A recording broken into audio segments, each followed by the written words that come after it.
السلام عليكم ورحمة الله وبركاته. أعوذ بالله من الشيطان الرجيم.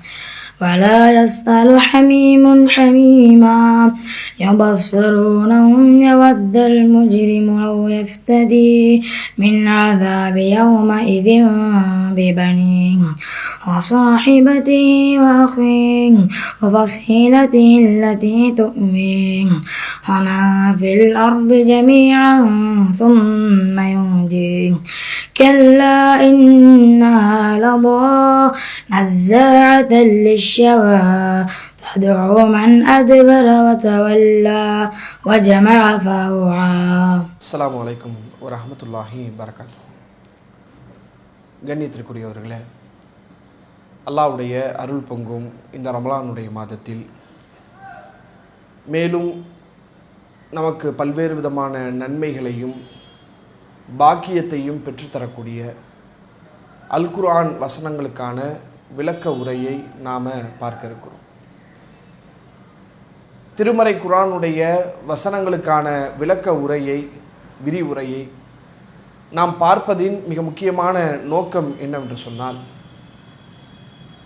அதுபோன்ற முழுமையான வசனங்களின் கருத்துக்களை நாம் உள்ளார்ந்து ஆழமாக புரியும்போதுதான் இறைவன் இந்த வசனங்களின் மூலமாக நம்மிடத்தில் சொல்ல வரக்கூடிய செய்திகள் என்ன, நாம் பெற வேண்டிய மாற்றங்கள் என்ன, இதன் மூலம் இறைவன் இந்த உலகத்திற்கு எப்பேற்பட்ட நன்மைகளை எல்லாம் எடுத்து சொல்கிறான் என்பதை அந்த வசனங்களோடு சேர்ந்து அதனுடைய விரிவுரைகளையும் விளக்க உரைகளையும் பார்க்கும்போது நாம் இன்னும் ஆழமாக, இன்னும் தெளிவாக, இன்னும் முழுமையாக அந்த வசனத்தினுடைய கருத்தை உள்வாங்கிக் கொள்ள முடியும். அதே நேரத்தில் அல்லாஹு ரப்புல் ஆலமீன் தன்னுடைய திருமறை குர்ஆனிலே நாம் திருக்குர்ஆனுடைய வசனங்களை இப்படித்தான் பார்க்க வேண்டும், வெறுமனே அதை வாசித்து விட்டு கடந்து செல்வதோ, வெறுமனே அதை ஓதிவிட்டு கடந்து செல்வதோ திருக்குர்ஆன் அருளப்பட்டதனுடைய நோக்கம் அல்ல. அந்த வசனங்கள் உங்களுடைய சிந்தனைகளை தூண்ட வேண்டும், உங்களை மேம்படுத்த வேண்டும், உங்களுடைய சிந்திக்கும் திறனை அடுத்த கட்டத்திற்கு அது நகர்த்த வேண்டும் என்று அல்லாஹு ரப்புல் ஆலமீன் திருமறை குர்ஆனை வாசிக்கக்கூடியவர்கள் அதை சிந்தித்து அதனுடைய கருத்துக்களை ஆழமாக புரிய வேண்டும் என்பதை வலியுறுத்தக்கூடிய வகையில் ஏராளமான வசனங்களிலே இறைவன் பேசுகிறான். ஒரு இடத்துல அல்லாஹ் கேட்கிறான், வலக்கது யஸ்ஸர்னல் குர்ஆன லிذிக்ர் ஃபஹல் மின் முத்தக்கிர். இந்த குர்ஆனை நீங்கள் சிந்திப்பதற்கு நாம் மிக லேசாக ஆக்கியிருக்கிறோம், உங்களிலே படிப்பினை பெறக்கூடியவர்கள் யாரேனும் இருக்கிறீர்களா? இந்த திருமறை குர்ஆனுடைய வசனங்களை வாசித்து அதிலிருந்து நல்ல படிப்பினைகளை பெறுவதற்கான ஏராளமான வாய்ப்புகளை உங்களுக்கு எளிமையாக்கி தந்திருக்கிறேன், இதை நீங்கள் பயன்படுத்த வேண்டாமா என்று அல்லாஹு ரப்புல் ஆலமீன் கேட்கிறான். இன்னொரு இடத்துல இறைவன் பேசுகிறான், இறையச்சவாதிகளை பற்றி பேசக்கூடிய நேரத்தில் இறைவன் சொல்லுகிறான், அல்லதீன இதா துக்கிரு பி ஆயாத்தி ரப்பிஹிம், அவர்களிடத்தில் இறைவனுடைய வசனங்கள் ஓதி காண்பிக்கப்படுமையானால், நினைவு கூறப்படுமையானால், லம் யஹிரு அலைஹா சும்மவ் வ உம்யானா, அவர்கள் குருட்டுத்தனமாகவும் செவிட்டுத்தனமாகவும் அதன் மீது விழமாட்டார்கள். ஒரு வசனம் சொல்லப்படுகிறது என்றால் அதனுடைய கருத்து என்ன, இதன் மூலம் இறைவன் என்னிடத்தில் என்ன விஷயத்தை நாடுகிறான், இதன் மூலம் அல்லாஹ் என்னிடம் சொல்ல வரக்கூடிய செய்தி என்ன என்பதை சிந்தித்து நல்லுபதேசம் பெறக்கூடியவர்களாகத்தான் இருப்பார்களே ஒழிய அது கேட்டோம் கடந்து செல்கிறோம் என்ற எண்ணத்தில், என்ற நிலைப்பாட்டில் ஒரு இறையச்சவாதி இருக்க மாட்டான் என்று அல்லாஹு ரப்புல் ஆலமீன் தன்னுடைய திருமறையில் சொல்லி காட்டுகிறான். இதை இன்னும் கூட ஒருபடி அதிகமாக கடும் வார்த்தையை கொண்டு இறைவன் பேசுகிறான், அஃபலாயத்த தப்புருனல் குர்ஆன், அவர்கள் இந்த குர்ஆனை சிந்திக்கவே மாட்டார்களா? அம்மலா குலூபின் அக்குஃபாலுஹா, அல்லது அவருடைய உள்ளங்களில் என்ன பூட்டுக்களா தொங்குகிறது? இந்த ஒரு பூட்டிய கதவிற்குள்ளே எப்படி நம்மால் நுழைய முடியாதோ அதுபோல பூட்டப்பட்ட உள்ளங்களுக்குள் திருமறை குர்ஆனுடைய வசனங்கள் நுழையாது. உன்னுடைய உள்ளம் என்ன பூட்டப்பட்டிருக்கிறதா? இந்த வசனங்களை நீ சிந்திக்க வேண்டாமா, யோசிக்க வேண்டாமா, இதில் எவ்வளவு ஆழமான கருத்துக்களை நான் சொல்கிறேன் என்பதை நீ உற்று நோக்க வேண்டாமா என்று அல்லாஹ் ரப்புல் ஆலமீன் தன்னுடைய திருமறையிலே திருக்குர்ஆனுடைய வசனங்கள் என்பது வெறுமனே வாசித்து கடந்து செல்லக்கூடிய ஒன்று அல்ல, வெறுமனே ஓதி கடந்து செல்லக்கூடிய ஒன்று அல்ல.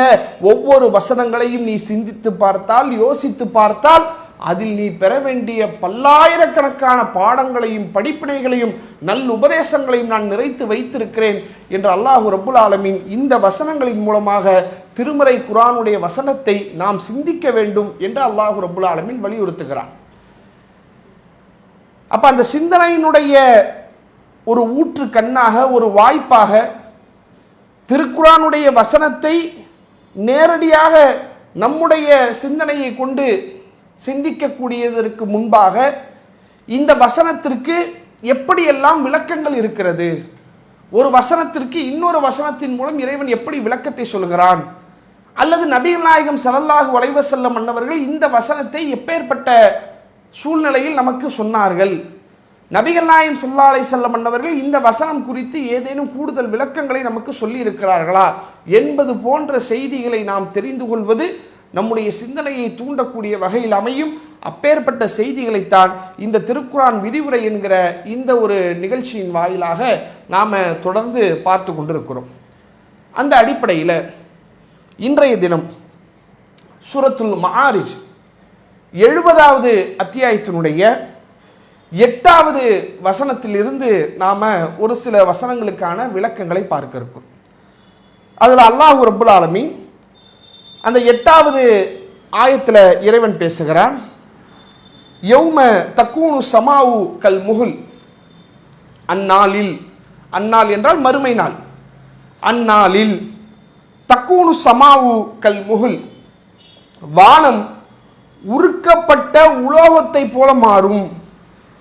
ஒ தக்கூனு ஜிபாலு கல் இஹின், மலைகள் உதிர்க்கப்பட்ட கம்பளி போல மாறும்.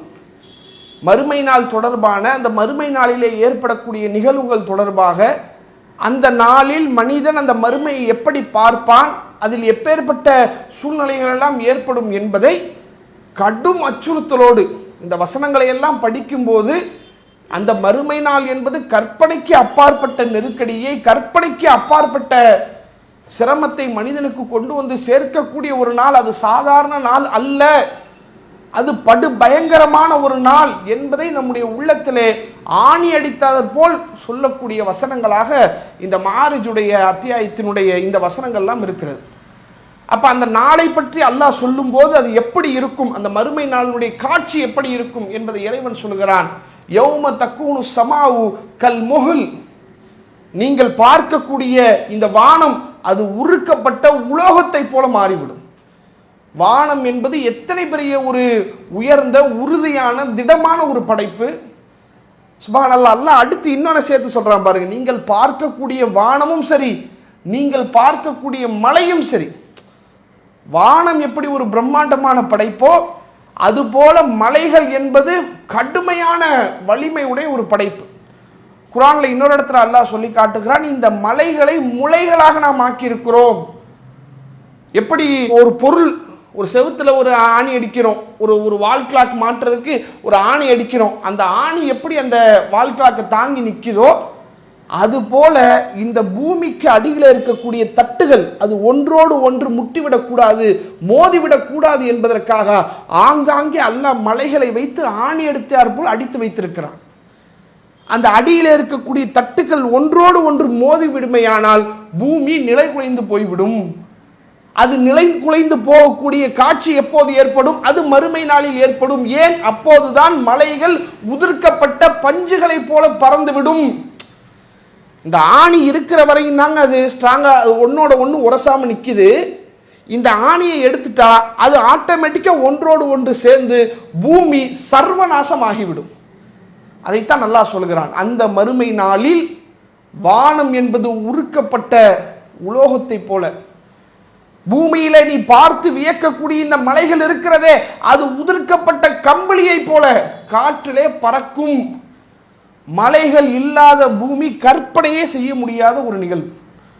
பூலோக அமைப்பு ஒட்டுமொத்தமாக சர்வநாசம் அடைந்து சீர்குலைந்து சின்னாபின்னமாகி மனிதன் என்ன நடக்கிறது என்று சுதாரிக்க முடியாத அளவிற்கு கடும் சேதம் ஏற்படக்கூடிய ஒரு நிலை இந்த மலைகள் இல்லாத போது ஏற்படும் என்று அல்லாஹ் ரப்புல் ஆலமீன் இந்த வசனத்தில் நமக்கு சொல்லி காட்டுகிறார். இதில் இன்னொன்று இருக்கு. என்னன்னா, இந்த உலகத்தில் மனுஷன் எதையெல்லாம் பெருசா பார்த்துக்கிட்டு இருக்கிறானோ அதையெல்லாம் ஒண்ணுமில்லாம நான் ஆக்கிருவேன். நீங்க திருக்குரான்ல இன்னொரு இடத்துல நூஹ் அலைஹிஸ்ஸலாத்து வஸ்ஸலாம் அவர்களுடைய காலத்தில் நடந்த ஒரு நிகழ்வு, நூஹ் நபி அவர்களுடைய சமுதாயம் அழிக்கப்படக்கூடிய அந்த ஒரு நிகழ்வு, ஒரு நீண்ட நெடிய வரலாறு. ஒரு கப்பலை கட்டுகிறார்கள். அந்த கப்பலை கட்டி அல்லாஹ்வுடைய கட்டளையின் பேரில் ஒவ்வொரு உயிரினங்களுடைய ஜோடிகளாக நூஹ் அலைஹிஸ்ஸலாத்து வஸ்ஸலாம் அவர்கள் அந்த கப்பலில் ஏற்றிக்கொண்டே இருக்கிறார்கள். அந்த நேரத்தில் வானத்திலிருந்து மழை பொழிகிறது, பூமியிலிருந்து தண்ணீர் ஊற்றாக பெருக்கெடுத்து ஓடிக்கொண்டிருக்கிறது. கொஞ்சம் கொஞ்சமாக கப்பல் மிதக்க ஆரம்பிக்கிறது. அந்த நேரத்தில் நூஹ் நபி அவர்கள் தன்னுடைய மகனை அழைக்கிறார்கள். யா புனைய இருக்க மாயனா, என்னுடைய மகனே வந்து இந்த கப்பலில் ஏறிக்கப்பா, மறுத்த கூட்டத்தில் ஒருவராய் நீ மாறிவிடாதே என்று தன்னுடைய மகனை நோக்கி அழைத்தார்கள். அப்ப அந்த மகன் சொன்ன பதில் என்ன தெரியுமா? சாவியிலா ஜபலின் வயசிமுனி மினல்மா, அதோ தெரிகிறதே ஒரு மலை, அந்த மலைக்கு மேலே சென்று இந்த தண்ணீரிலிருந்து என்னை நான் காப்பாற்றிக் கொள்வேன். அப்படின்னா என்ன? மலை எவ்வளவு உயரமானது, அந்த மலை அளவுக்கா தண்ணி வந்துற போது, அது அளவுக்கா தண்ணீருடைய வரத்து இருக்க போது, எனவே நான் அந்த இடத்துல போய் நின்றுகிட்டு என்னை என்னால காப்பாற்றிக்க முடியும் என்று அவன் தர்க்கித்தான். இந்த பேச்சுவார்த்தை நடந்து கொண்டிருக்கும் போதே நூஹ் அலைஹிஸ்ஸலாத்து வஸ்ஸலாம் அவருடைய கண்களுக்கு முன்பாக அவருடைய மகனார் மூழ்கடிக்கப்பட்டார். இது குர்ஆன் சொல்லக்கூடிய வரலாற்று செய்தி. இது எதுக்கு சொல்ல வரேன்னா, மனிதன் இந்த உலகத்திலே எதையெல்லாம் பிரம்மாண்டமாக பார்க்கிறானோ அந்த பிரம்மாண்டத்தை வைத்து தன்னை தற்காத்து கொள்ள முடியும். ஒரு மலையை பார்க்கிறாங்க, இவன் என்ன நினைப்பான்? அந்த மலையை தோண்டி அதுக்குள்ள உட்கார்ந்துக்கிட்டா நம்மளை யாரும் தாக்க முடியாதுல்ல. ஒரு காலத்தில் அப்படித்தான் இருந்துச்சு. நீங்க பல நூறு ஆண்டுகளுக்கு முன்பு வாழ்ந்த மன்னர்கள் எல்லாம் மலைகளையே குகைகளாக நோண்டி அதற்குள்ளே வாழ்ந்தார்கள் பாதுகாப்பாக. இன்னைக்கு கூட பார்க்கிறோமே, போர்கள் நடைபெறக்கூடிய நாடுகளிலே பதுங்கு குழிகளை ஏற்படுத்தி பூமியை ஆழமாக தோண்டி மலைகளை ஆழமாக தோண்டி அதற்குள்ளே சென்று பதுங்கிக் கொள்கிறார்கள். ஏன்? மலை எவ்வளவு உறுதியானது, இந்த மலையை தாண்டி நம்மளை நமக்கு ஒரு பாதிப்பை ஏற்படுத்தி விட முடியாது என்ற எண்ணம் தான். அந்த எண்ணத்தை அல்லாஹ் உடைக்கிறான். நீ எதை உறுதியானதாக பிரம்மாண்டமானதாக நினைக்கிறாயோ அதுவே ஒன்றுமில்லாமல் போய்விடும். மனிதா, உன்னுடைய நிலைமை என்னவாக போகிறது? எந்த மலையை உன்னை பாதுகாக்கக்கூடிய கேந்திரமாக, கோட்டையாக, காப்பகமாக நீ நினைத்தாயோ அந்த மலையே காற்றில் பறக்கப்பட்ட கம்பளியை போல மாறுமே. நீ என்னவாக போகிறாய்? உன்னுடைய நிலைமை என்னவாக போகிறது? கொஞ்சம் கூட நீ அதை பற்றி சிந்திக்க வேண்டாமா என்று அல்லாஹ் ரப்புல் ஆலமீன் மனிதன் எதை பிரம்மாண்டமாக நினைக்கிறானோ அந்த பிரம்மாண்டமெல்லாம் ஒன்றுமில்லாமல் ஆகிவிடும் என்ற எச்சரிக்கையின் மூலம் அல்லாஹ் ரப்புல் ஆலமீன் அந்த மறுமையினுடைய திடுக்கத்தை நம்மிடத்தில் சொல்ல ஆரம்பிக்கிறான். அதற்கடுத்து இறைவன் பேசுகிறான், வலா யஸ்அலு ஹமீமுன் ஹமீமா, எந்த நண்பனும் மற்றொரு நண்பனை விசாரித்துக் கொள்ள மாட்டான். வானம் உருக்கப்பட்ட செம்பு போல ஆகக்கூடிய அந்த நாளில், மலைகள் உதிர்க்கப்பட்ட கம்பளி போல மாறக்கூடிய அந்த நாளில் எந்த நண்பனும் தன்னுடைய நண்பனை குறித்து விசாரிக்க மாட்டான். இந்த உலகத்தில் ஒரு மனிதனுக்கு எத்தனை உறவுகள் இருந்தாலும், தாய், தந்தை, சகோதரன், சகோதரி, நம்முடைய மாமன், மச்சான், குடும்பத்தார் என்று எத்தனை நெருக்கமான உறவுகள், இரத்த சொந்தங்கள் இருந்தாலும் மனிதன் தன்னுடைய கஷ்டங்களை, தன்னுடைய கவலைகளை முழுமையாக பகிரக்கூடிய ஒரு இடம் இருக்கும் என்றால் அது தன்னுடைய நண்பனிடத்துல தான். தான் சொந்தக்காரங்க கிட்ட கூட சொல்ல மாட்டான். ஏன் சொன்னா நம்மளை ஒரு கேவலமா நினைச்சிருவானோ, நம்மளை பலகீனமானவன் நினைச்சிருவானோ, அல்லது நம்முடைய இந்த பலவீனத்தை அவனுக்கு சாதகமாக அவன் பயன்படுத்திப்பானோ, அல்லது நம்மளை ஒரு மட்டமாக இவர்கள் பார்த்து விடுவார்களோ என்று தனக்கு ஏற்படக்கூடிய கஷ்டத்தை தன்னுடைய உறவுகளிடத்திலேயோ, தனக்கு நெருக்கமானவர்களிடத்திலேயோ, தன்னுடைய இரத்த சொந்தங்களிடத்திலே கூட சொல்ல மாட்டான். யாரிடத்தில் சொல்வான்? தன்னுடைய நண்பனிடத்தில் சொல்லுவான். தன்னுடைய கவலையை, தன்னுடைய குடும்ப கஷ்டத்தை, தன்னுடைய உடல் நோய்களை, தன்னுடைய வியாபார கஷ்டத்தை, தன்னுடைய குடும்பத்தில் இருக்கக்கூடிய பிரச்சனைகளை நண்பனிடத்திலே சொல்லி கண்ணீர் விட்டு அழுவான். அந்த அழுகை, அந்த புலம்பல், அந்த பகிர்தல் அவனுடைய உள்ளத்திலே ஒரு விதமான அமைதியை, நிம்மதியை ஏற்படுத்தும் என்பதற்காக. இப்படி இந்த உலகத்திலே உன்னுடைய கஷ்டத்தையும் கவலையும் கொண்டு போய் நண்பனிடத்திலே சொன்னாயே, நாளை மறுமையிலே நீ அடையக்கூடிய கஷ்டத்தை நீ சொல்லுவதற்கு நண்பன் உன்னிடத்திலே வரமாட்டான். இந்த உலகத்திலே எந்த நண்பனுக்காக உன்னுடைய நேரத்தை, பொருளாதாரத்தை, எல்லாவற்றையும் நீ செலவழித்தாயோ அந்த நண்பன் நாளை மறுமையிலே, நண்பா என்னப்பா, என்ன கஷ்டம், உனக்கு என்ன சிரமம், ஏன் மறுமை நாள் இப்படி வேதனையில இருக்கிற, உனக்கு எதுவும் நான் உதவி செய்யணுமா என்று வந்து கேட்க மாட்டான்.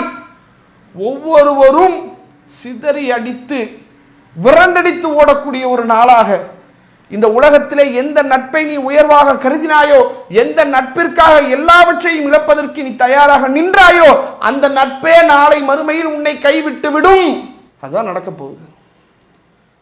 சாதாரணமான ஒன்றல்லங்க. மனிதன் எதையெல்லாம் நல்லா கவனிங்க, எதையெல்லாம் மனுஷன் பெருசா நினைக்கிறானோ ஒவ்வொன்னையா அல்லாஹ் உடைச்சு உடைச்சு உடைச்சு காட்டுறான். நீ மெட்டீரியல் அடிப்படையில் மலையை பெருசா நினைக்கிற, வானத்தை பெருசா நினைக்கிறியா, அது ஒண்ணுமில்லாம போயிடும். மனிதன் என்ற அடிப்படையில உன்னுடைய நண்பனை நீ பெருசா நினைக்கிறியா, வருவாங்க, தோல் கொடுப்பான் தோழன், எனக்கு ஒண்ணா என் நண்பன் வந்து நிப்பாங்க, ஒரு பிரச்சனை முதலால அவன் தான் வந்து நிப்பான் என்று உன்னுடைய நண்பனை நீ உயர்வாக நினைக்கிறாயே, அந்த நண்பன் உன்னை விசாரிக்க மாட்டான். உன்னை கண்டு அவன் விரண்டு ஓடுவான். ஏன்? அந்த நாளினுடைய நடுக்கமும் திடுக்கமும் கொடூரமும் அத்தனை கடும் பயங்கரமானது. நீ எப்பேற்பட்ட நண்பனை, நீ எப்பேற்பட்ட நட்பை தேர்வு செய்ய போகிறாய்? இந்த நண்பனுக்காக இந்த உலகத்தில் நீ இழந்த இழப்புகள் சாதாரணமான இழப்புகளா? காசை இழக்கிறாங்க, தன்னுடைய நேரத்தை கொடுக்கிறான். குடும்பத்தினுடைய நிகழ்ச்சியை விட என் நண்பன் கூப்பிட்டான்னு சொல்லி நண்பன் பின்னாடி உட்கார்ந்து போனவன் பல பேர் இருக்கிறான். அதெல்லாம் விடுங்க. தன்னுடைய மறுமை வாழ்வை காப்பாற்றக்கூடிய மார்க்கத்தை நண்பனுக்காக இழக்கக்கூடியவர்கள் எத்தனை பேர் இருக்கிறார்கள் தெரியுமா? மறுமை நம்பிக்கையை தன்னுடைய நண்பனுக்காக சமரசம் செய்யக்கூடியவர்கள் எத்தனை பேர் இருக்கிறார்கள் தெரியுமா? சொர்க்கம், நரகம், ஈமான், இஸ்லாம், தூதர் என்கிற வார்த்தைக்கு அவனுக்கு இடம் கிடையாதுங்க. அவனுக்கு எல்லாமே நண்பன் தான். என் நண்பன் ஒரு தப்பு செஞ்சா கூட, அவன் செய்வது தவறுதான் என்று எனக்கு தெரிந்தாலும் கூட நான் சொல்ல மாட்டேன். ஏன் சொன்னா அவனுக்கு எனக்கு மத்தியில் ஒரு முறிவு வந்துடும், ஒரு பிளவு வந்துடும். நண்பனுக்காக அவன் செய்த தவறுகளையும் அங்கீகரித்துக் கொண்டு, சகித்துக் கொண்டு, சிரித்துக் கொண்டு, நடித்து கொண்டு வாழக்கூடிய ஒரு சூழலில் இன்றைக்கு உலகத்திலே பெரும்பாலான நபர்கள் இருந்து கொண்டிருக்கிறார்கள். என் நண்பன் வட்டிக்கு வாங்கி தொழில் செய்கிறான், அவன் செய்வது பெரும் பாவம். வட்டி என்பது இஸ்லாத்திலே தடுக்கப்பட்ட பெரும் குற்றம். தெரியும் எனக்கு. அவன் தெரிஞ்சு செய்கிறானோ அல்லது தெரியாம செய்கிறானோ, அவன் வட்டி வாங்குறாங்கிறது எனக்கு தெரியுதே, அவன் செய்யறது தப்புன்னு சொல்லக்கூடிய நிலையில நான் இருக்கிறேனா? சொன்னனா? ஏன் சொல்லல?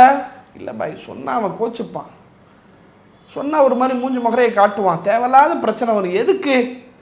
அவன் என்னண்டோ பண்ணி தொலைகிறான், அதையெல்லாம் நம்ம போய் என்ன பண்ணக்கூடாது, பேசக்கூடாது என்று நண்பன் தவறு செய்தாலும் அதை மூடி மறைத்து சரிகட்டி சமாளித்து சமரசம் செய்து இந்த உலகத்திலே கடந்து கொண்டிருக்கிறாயே. மரணத்தை மறந்து, மறுமையை மறந்து, மகிஷரை மறந்து, மறுமையினுடைய விசாரணையை மறந்து, நாளை மறுமையிலே அல்லாஹ் உன்னை இதை பற்றி கேட்பானே என்கிற அச்ச உணர்வை எல்லாம் தூக்கி எறிந்துவிட்டு உன் நண்பனுக்காக மார்க்கத்தை மறந்தாயே, நாளை மறுமையிலே இந்த நண்பன் உன்னை மறப்பான், உன் உதவியை மறப்பான், உன்னுடைய ஒத்துழைப்பை மறப்பான், உன்னுடைய தியாகத்தை மறப்பான். என்ன செய்ய போகிறாய்? அல்லாஹ் ரப்புல் ஆலமீன் தன்னுடைய திருமறையிலே இன்னொரு இடத்துல இறைவன் சொல்லி காட்டுகிறான், அந்த கடுமையான நாளில் பாவிகள் தங்களுடைய கைகளை கடித்தவாறு இருப்பார்கள். கடித்த அந்த ஒரு பதற்றத்தில் இருப்பார்கள். சில பேர் பார்த்தீங்கன்னா ஒரு இன்டர்வியூக்கு போறாங்கன்னு சொன்னா கை காலம் அப்படியே உதற ஆரம்பிக்கும், அப்படியே வேர்த்து வேர்த்து விடும். என்ன? பதற்றத்தில் இருக்கிறான், ஒரு நிதானத்தில் இல்லை. அது போல மறுமை நாளிலே பாவிகள் தான் என்ன செய்ய போகிறோம் என்று தெரியாமல் அந்த பதற்றத்திலே தங்களுடைய கைகளை கடித்தவாறு இருப்பார்களாம். யகூல், அந்த பாவிகள் சொல்லுவார்கள், யா லைத்தனி, எனக்கு ஏற்பட்ட கை சேதமே, இத்தகது மா ரசூலி சபீரா, இந்த தூதரோடு ஒரு தொடர்பை நான் ஏற்படுத்தி இருக்க வேண்டாமா? இந்த தூதரோடு ஒரு நெருக்கத்தை, ஒரு நெருக்கமான பாதையை நான் அமைத்திருக்க வேண்டாமா? யா வைலத்தா லைத்தனி லம் அத்தஹிது ஃபுலானன் ஹலீலா, எனக்கு ஏற்பட்ட கேடே கை சேதமே இன்னானை என்னுடைய தோழனாக ஏற்படுத்தாமல் நான் இருந்திருக்க வேண்டாமா சொல்லிட்டு அவன் சொல்லுகிறான் பாருங்கள், லக்கது அலல்லனி அன் திக்ரி பாத இது ஜானி, என்னிடத்திலே உபதேசம் வந்த பிறகும், எனக்கு அறிவுரை வந்த பிறகும், எனக்கு சரியான செய்தி வந்த பிறகும் இவன் என்னை வழிகெடுத்து விட்டானே. உடனே பார்த்துக்கலாம், உலகத்தில் யாரும் செய்யாததா, யாரும் வாங்காததா, இஎம்ஐல போன் வாங்க போறேன்டா என்று ஃப்ரெண்டு கிட்ட போய் சொல்லுவான். இவன் என்ன சொல்லணும், டேய் இஎம்ஐ வட்டிடா, அதுல ஏன்டா போய் விழுகிற, அப்படி போன் வாங்கி உனக்கு என்னடா அவசியம் வந்துச்சு, அப்படி என்னடா உனக்கு அவசரம், சேர்த்து வை, இருக்கிறத சரி பண்ணி யூஸ் பண்ணு, கொஞ்ச நாள் போகட்டும், வேற ஏதாவது யார்கிட்ட கடன் வாங்கு, அல்லது நீ பொருளாதாரத்தை சேர்த்து வச்சு அதன் மூலமாக வாங்கு, வட்டியின் பக்கம் போகாதடா என்று சொல்லி அதை விட்டு தடுக்கக்கூடியவனாக இருந்திருக்கணும். இவன் என்ன பண்ணா, வாங்கடா, யார் ஊர் உலகத்தில் எவனும் வாங்காததா, யாரும் செய்யாததா, இஎம்ஐ இல்லாம யாரா வாழ்ந்துகிட்டு இருக்கிறா, வாங்கடா பார்த்துக்கலாம், கெட்டிக்கலாம், மாசம் 1500 தானடா, மாசம் 2000 தானடா, 2000 உன்னால கட்ட முடியாதாடா என்று வட்டியை நோக்கி தள்ளக்கூடிய கேடுகட்ட வழிகாட்டியாக நண்பன் இன்றைக்கு மாறிக்கொண்டிருக்கிறானே. அந்த நண்பனுக்காக மார்க்கத்தை மறந்தாயே, அந்த நண்பன் நாளை உன்னை மறப்பான், உன்னை எப்பேற்பட்ட நிலையில கைவிடுவான் என்பதை நீ சிந்திக்க வேண்டாமா என்று அல்லாஹ் ரப்புல் ஆலமீன் மறுமை நாளிலே நண்பர்களுக்கு மத்தியிலே நடைபெறக்கூடிய நிகழ்வுகளை மற்ற வசனங்களிலே இறைவன் கோடிட்டு காட்டுகிறான். இன்னொரு இடத்துல நரகத்திற்குள்ளே சென்று நரகத்தினுடைய வேதனையை அனுபவிக்கக்கூடிய அந்த காலகட்டத்தில், அந்த சூழலில் சொர்க்கவாசிகள் அந்த நரகவாசிகளை பார்த்து கேட்பார்களாம். எத்தசா அலூன அனில் முஜ்ரிமீன், பாவிகளை பார்த்து சொர்க்கவாசிகள் கேட்பார்கள், மா சலக்கக்கும் ஃபீ சக்கர், இந்த சக்கரிலே உங்களை நுழைவித்தது எது, எதற்காக இந்த நரகத்திற்குள்ளே நீங்கள் வந்தீர்கள், இது மிக மோசமான நரகமாச்சே என்று சொர்க்கவாசிகள் நரகவாசிகளை பார்த்து விசாரிக்கும் போது அவர்கள் சொல்லுவார்கள், காலு லம் நகு மினல் முசல்லீன், நாங்கள் தொழுகையாளிகளாக இருக்கவில்லையே, வலம் நகு நுத்இமுல் மிஸ்கீன், ஏழைகளுக்கு உணவளிக்க கூடியவர்களாக இருக்கவில்லையே, வகுன்னா நஹூலு மா ஹாயிலீன், தங்களுடைய நேரங்களை வீணாக கழிக்கக்கூடியவர்களோடு சேர்ந்து எங்களுடைய நேரங்களையும் நாங்கள் வீணாக்கி விட்டோமே, என் நண்பன் சரியில்லையே, அவன் நல்லவன் நினைச்சு, அவன் பேசுறதெல்லாம் உண்மைன்னு நினைச்சு, என் நண்பனை போல யாரா என்று என் நண்பனுக்காகவே என் வாழ்க்கையை கழிச்சேனே, கடைசியில அந்த நண்பனின் மூலமாகத்தான் நான் நரகத்துக்கு வந்து சேர்ந்து இவ்வளவு பெரிய கை சேதத்தை அடைஞ்சிட்டேனே என்று நாளை மறுமையிலே நரகத்திற்கு சென்றவர்கள் புலம்புவார்கள் என்று அல்லாஹ் ரப்புல் ஆலமீன் தன்னுடைய திருமறையிலே பதிவு செய்கிறார். இதன் மூலம் இறைவன் சொல்ல வரக்கூடிய கருத்து என்ன, நாளை மறுமை நாளில் எந்த நண்பனும் இன்னொரு நண்பனை குறித்து விசாரிக்க மாட்டான். எனவே இந்த உலகத்திலே உன்னுடைய நண்பனுக்காக மார்க்கத்தை நீ இழந்து விடாதே, தூதருடைய வார்த்தையை நீ மறந்து விடாதே, இஸ்லாத்தினுடைய செய்திகளை நீ துறந்து விடாதே, மார்க்கத்தினுடைய சட்ட திட்டங்களை பேணக்கூடியவனாக, மார்க்கத்திற்காக உழைக்கக்கூடியவனாக, இந்த இஸ்லாத்திற்காக இணையக்கூடியவர்களாக நண்பனை நீ அமைத்துக்கொள். அப்படிப்பட்ட நட்பு நாளை மறுமையிலே உனக்கு பயன் தரும். அது அல்லாமல் நீ யாரை இந்த உலகத்திலே நண்பனாக தேர்வு செய்து வைத்திருந்தாலும் அவன் நாளை மறுமையிலே உன்னை கைவிட்டு விடுவான். அதுதான் அந்த மறுமை நாளில் நடக்க போகிறது என்று அல்லாஹ் ரப்புல் ஆலமீன் இந்த இடத்திலே எந்த நண்பனும் இன்னொரு நண்பனை குறித்து விசாரிக்க மாட்டான் என்கிற ஒரு கடுமையான கொடும் நிகழ்வை அல்லாஹ் ரப்புல் ஆலமீன் சொல்கிறான். இதில் இன்னொரு விஷயத்தையும் நம்ம பார்க்கணும் சகோதரர்களே. பொதுவாக இந்த மறுமை நாளிலே நடைபெறக்கூடிய இன்னொரு பயங்கரமான விஷயம் இருக்கு. அதை அல்லாஹ் அடுத்து பேசுறான். அதை சொல்வதற்கு முன்பாக பொதுவாக நீங்கள் மறுமை நாள் குறித்து இந்த வசனங்கள் மட்டுமல்ல, திருமறை குர்ஆனை நீங்க திருப்பினீங்கன்னு சொன்னா திருப்பக்கூடிய ஒவ்வொரு பக்கங்களிலும் அல்லாஹ் மறுமையை குறித்து நினைவுபடுத்தாமல் இருப்பதே கிடையாது. திரும்ப திரும்ப திரும்ப அல்லாஹ் சொல்லிக்கிட்டே தான் இருப்பான். இவ்வளவு ஏன், தினந்தோறும் நாம் தொழுகையில் ஓதக்கூடிய சூரத்துல் ஃபாத்திஹாவில் கூட மாலிக்கி யௌமித்தீன், தீர்ப்பு நாளின் அதிபதி என்று அங்கேயும் மறுமையை அல்லாஹ் நினைவுபடுத்துகிறான். இந்த வசனங்களில் மறுமையிலே நடைபெறக்கூடிய படு பயங்கரமான காட்சிகளை எல்லாம் அல்லாஹ் அப்படியே விவரித்து நம்முடைய கண்களுக்கு முன்னால் காட்டுகிறான். இப்படி நீங்கள் எத்தனை வசனங்களை படித்தாலும், எத்தனை ஹதீஸ்களை நீங்கள் படித்தாலும் அந்த காட்சிகளை, அந்த சூழல்களை முழுமையாக நம்மால் புரிந்து கொள்ள முடியுமா, உணர முடியுமா என்று கேட்டால் முடியாது. ஏன்னா அந்த ஒரு இடத்துக்கு நம்ம போகலை, கேட்டுக்கிட்டு தானே இருக்கோம், டெக்ஸ்டாக தான் நம்ம பார்த்துக்கிட்டு இருக்கிறோம். ஒரு டெக்ஸ்ட் அடிப்படையில், ஒரு டெக்ஸ்டில் பார்க்கக்கூடிய விஷயங்கள், அந்த மறுமை நாளுடைய காட்சிகளை குறித்து நம்ம விஷுவலாக அதை பார்க்காததனுடைய விளைவு இது நமக்கு முழுமையான முறையில் நம்முடைய உள்ளத்தோடு ஒட்ட மாட்டேங்குது. வார்த்தைகளாக படிக்கும்போது, வசனங்களாக வாசிக்கும் போது இப்படிலாம் இருக்குமோ, இந்த மாதிரிலாம் நடக்குமோ என்ற ஒரு அச்சம் ஏற்பட்டாலும் கூட அந்த மறுமை நாளினுடைய முழுமையான சூழல் எப்படி இருக்கும் என்பதை உணர்வுபூர்வமாக நம்மால் உணர முடியுமா என்று கேட்டால் முடியாது. காரணம், அந்த சூழலை நம்மில் யாருமே அனுபவிக்கவில்லை. உலகத்தில் கூடங்க நீங்க சமீபத்தில் பார்க்கலாம், குஜராத் அகமதாபாத்தில் ஒரு ஃப்ளைட்டு ஆக்சிடென்ட் ஏற்படுகிறது. கிட்டத்தட்ட ஒரு 242 பயணிகள் இருந்த அந்த ஃப்ளைட், குஜராத்திலிருந்து அது லண்டனுக்காக அந்த ஃப்ளைட்டு டேக் ஆஃப் ஆகுது. ஆனால் கொஞ்சம் நேரத்தில் ஒரு மருத்துவ கல்லூரியினுடைய பிஜி ஹாஸ்டல் மேலே அந்த ஃப்ளைட்டு விழுவுது. கிட்டத்தட்ட 200 சொச்சம் நபர்கள் அந்த விபத்தில் இறந்து போகிறார்கள். அது சாதாரண ஒரு நிகழ்வு அல்ல, ஒட்டுமொத்த உலகம் முழுவதும் பரபரப்பாக பேசப்பட்டு கடுமையான வருத்தத்தையும் வேதனையும் வெளிப்படுத்தக்கூடிய அவ்வளவு ஒரு கொடூரமான ஒரு நிகழ்வு.